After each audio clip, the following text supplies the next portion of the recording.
नमस्कार मंडळी, कसे आहात? आय होप तुम्ही सर्व छानच असाल। आज आम्ही जात आहोत माथेरानला।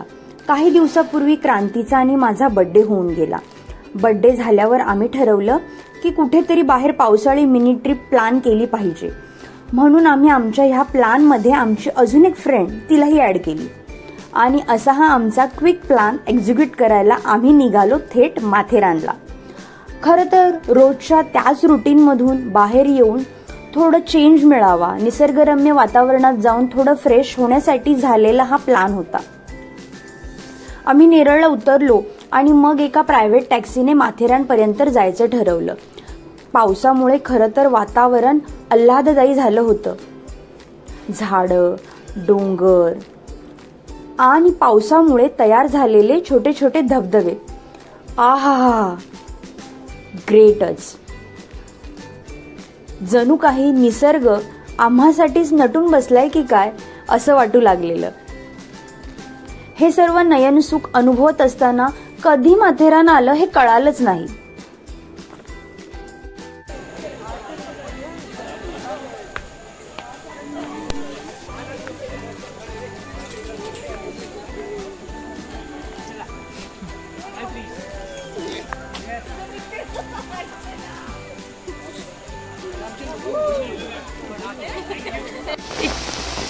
इकडे ह्या दोघी क्रांती आणि अर्चना आहेत। इकडे 100 रुपयाला असे हे रेनकोट मिळतात।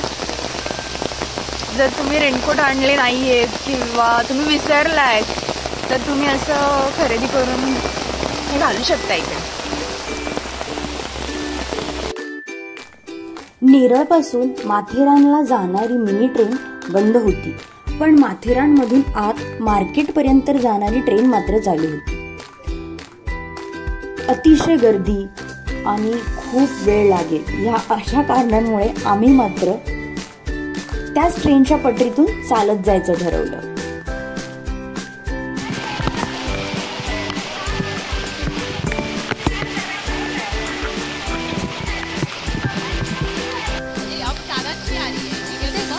नाही दिसत तर नाही काय, बघूया।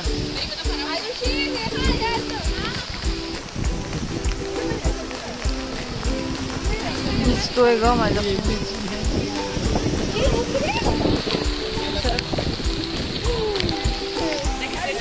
बस झालं।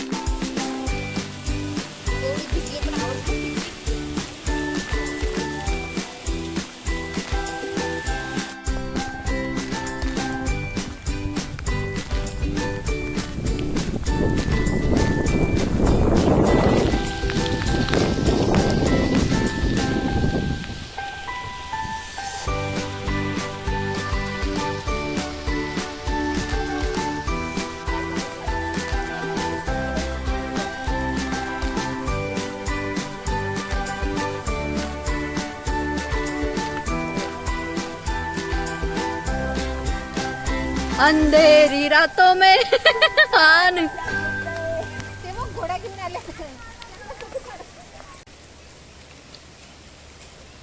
आता असं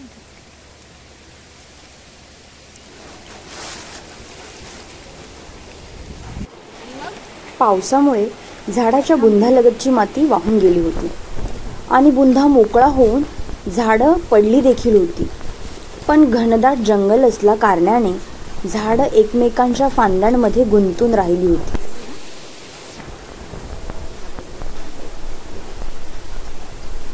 हाच तो निसर्ग। झाडाच्या बुंधालगतची माती वाहून जाऊ नये म्हणून काही ठिकाणी ही अशी अरेंजमेंट देखील केली होती। हा बोल, काय बोलत होती?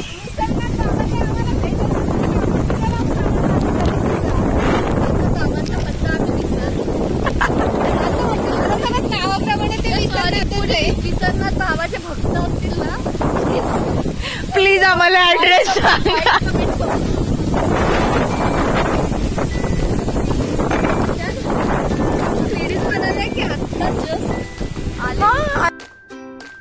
पिसरनाथ बाबाचं दर्शन झाल्यावर आम्ही तिकडे जवळच्या लेक पॉइंटवर गेलो आणि लॉर्ड पॉइंटही केला। तिथेच एका जवळच्या हॉटेलमध्ये लंचही घेतला। काही रील्स बनवण्याचा प्रयत्न चालू होता, पण वादळी वाऱ्यासह पावसाने जोर धरला म्हणून आम्ही रिटर्न निघालो.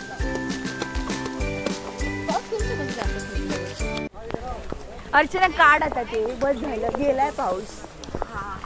ही अशी जवळ चाल थोडीशी. ये जवळ ये, लाजू नको. तुम्ही पण ना अगदी ये. अगं क्रांती, एवढं करशील तर ती नेक्स्ट टाइम ट्रिपला आपल्यासोबत येणार नाही. सॉरी, माफ कर. बरं बरं, जाऊ दे. अर्चना, मला सांग, तुला कसं वाटलं? छान वाटलं मला. आवडलं का तुला आमच्यासोबत ट्रिपला येऊन? हो, आवडलं.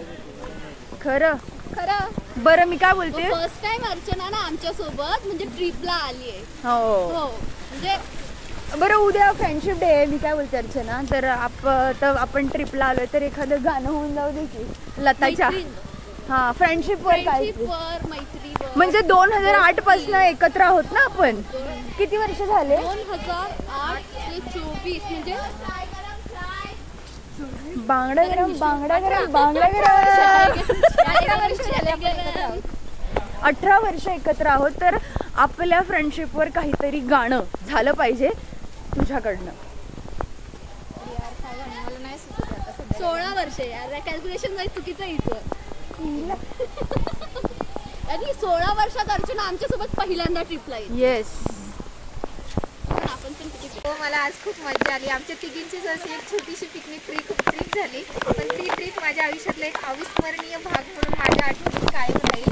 आणि मला आजच्या पिकनिक ट्रिपवरून असं वाटतंय की आनंद हा आपण स्वतःहून शोधायचा असतो. म्हणजे तो आपोआप चालून आपल्याकडे येत नाही, तर आपण शोधू त्या गोष्टीमध्ये आनंद आपल्याला भेटत असतो. फक्त आपण तो कॅचअप करायचा असतो. आणि बस, आणि आनंदच जगावा असंच मला वाटतं. मग यापुढे तू आमच्यासोबत प्रत्येक पिकनिकला येणार, राईट? सोबत येईल असं नाही, पण मी आता आजच्या याच्यावरून सांगते की मी स्वतःहून पण जाण्याचा प्रयत्न करेल. कारण ना आज मी शब्दात नाही सांगू शकत आहे माझ्या आजच्या आनंदाचं वर्णन तुम्हाला. अच्छा, बरं, मग तू तो लेख लिहिणार आहेस ना, काहीतरी लिहिणार आहेस ना? माझ्या आयुष्यातील एक अविस्मरणीय प्रवास वर्णन आणि एक मेमोरेबल ट्रिप म्हणून मी हे माझ्या म्हणजे स्वतः असं लिहून ठेवणार आहे. बस आता रडू नको, नाही तर मी पण रडेल. मी तुला सांगते, तिच्या बाजूला ये, बाजूला तो नाणा निघतोय तुझा. निघालाय तो, माझा गेलाय.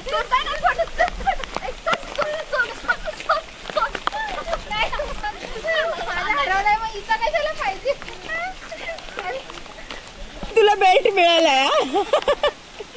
ट्रिपच्या एंडिंगला का होईना, पण तुला बेल्ट मिळाला. Kaftan, your kaftan. आफ्तान की कफ्तान? अच्छा, काफ्तान. हाच रेनकोट मागच्या वर्षासाठी ठेवणार होती, पण त्याची अवस्था अशी झाली आहे की आम्ही आमच्या लास्ट पॉइंट पर्यंत पण तो घेऊन जाऊ शकत नाही. नेक्स्ट इयर पुन्हा मी 100 रुपयाचा एक रेनकोट बाय करणार आणि इथेच येणार आहेस? आणि इथेच येणार पावसाळ्यात. आणि तुम्हाला ह्या सगळ्या गोष्टीचा आनंद घ्यायचा असेल तर आम्हाला असं वाटतं की तुम्ही सगळ्यांनी येऊन ह्या ठिकाणाला अवश्य भेट द्यावी. आणि आय होप यू की तुम्हालाही खूप आनंद होईल. तुम्हाला हा व्हिडिओ आवडला असेल तर लाईक, शेअर, सबस्क्राईब करायला विसरू नका. एक न तुटणारा विश्वास असते मैत्री, न सुटणारा हात असते मैत्री, प्रत्येक परिस्थितीत आधार देणारी सोबत असते मैत्री. जगातील सर्वात सुंदर नातं म्हणजे मैत्री, प्रत्येक परिस्थितीत सोबत असणारी सोबती म्हणजे मैत्री. तुझं माझं न करता जिथे सगळं काही आपलं असतं ती म्हणजे मैत्री. रक्ताचं नसलं तरी मनाचं मनाशी जुळालेलं सुंदर नातं म्हणजे मैत्री. न मागता मिळालेली आणि नशिबापेक्षाही सुंदर सोबती म्हणजे मैत्री. तुम्हा सर्वांना मैत्री दिनाच्या खूप खूप शुभेच्छा. Love you all. Thank you for watching.